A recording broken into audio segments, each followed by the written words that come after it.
In the world of work, we have a lot of one-on-one or one-to-one meetings. Have you ever thought about the seating arrangement? Do you understand the psychology of where to sit in a one-on-one meeting? In this video, I'll explain it all.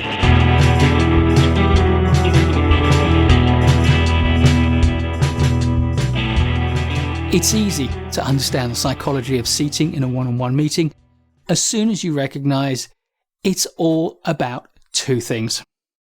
It's about distance and it's about alignment or orientation. Once you've got those two things, then you can understand everything.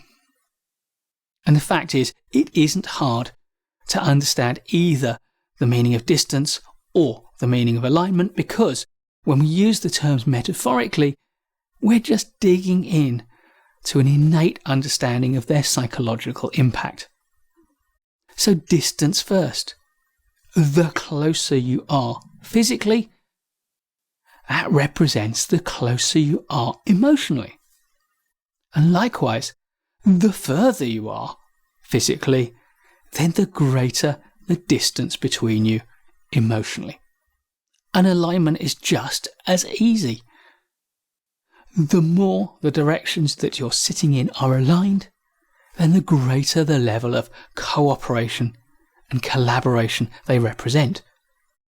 And likewise, the extent to which the directions you're sitting in are misaligned or opposite to one another, then the greater the degree of disagreement or conflict. So let's take a look at 5 examples. This example is one that I call confrontation hot, because you're completely misaligned, you're facing in opposite directions, you're staring at each other, and because you're in close proximity, there's a lot of emotional contact, but because you're aligned against one another, that tends to be confrontation, possibly even conflict. Typically, interview situations are set up like this in order to emphasize the fact that we're testing you out. In this second example, which I call confrontation cool, there is a greater distance between you, therefore a greater psychological distance, therefore emotions play less of a part. This is also a great example of an interview setup.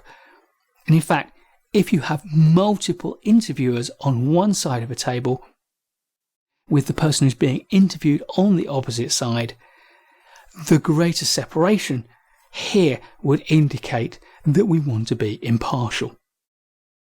This third example would be unusual, I hope.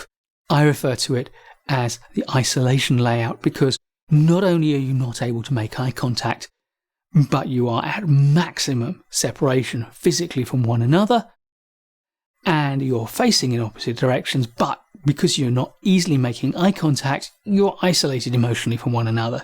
This is not a layout to use. It can't produce any kind of productive dialogue. This layout is for cooperation, and it's very businesslike. We're not completely aligned, but we can work together closely. We're in good proximity, and we can both be looking in broadly the same direction at the same piece of work. But by not being totally aligned, we reserve the right to have our own individual points of view. Most productive business one-on-one conversations can happily accommodate this layout. It's very effective. The final layout is close cooperation. We're sitting next to each other, so we are physically close, and because we're both sitting facing in the same direction, it shows we're very much aligned in our thinking, and we're working and collaborating closely with a similar point of view on the thing that we're discussing. So there isn't really a lot to the seating psychology of a one-on-one meeting, but there are some important things to know, and those 2 important things are distance and alignment. Once you know those, you can plan the ideal seating arrangement for your next one-on-one meeting. Please give us a thumbs up if you like this video. We've got loads more great management courses content to come, so please subscribe to the channel and hit the notification bell so you don't miss any of it. and I'll look forward to seeing you in the next video. In the meantime, keep learning.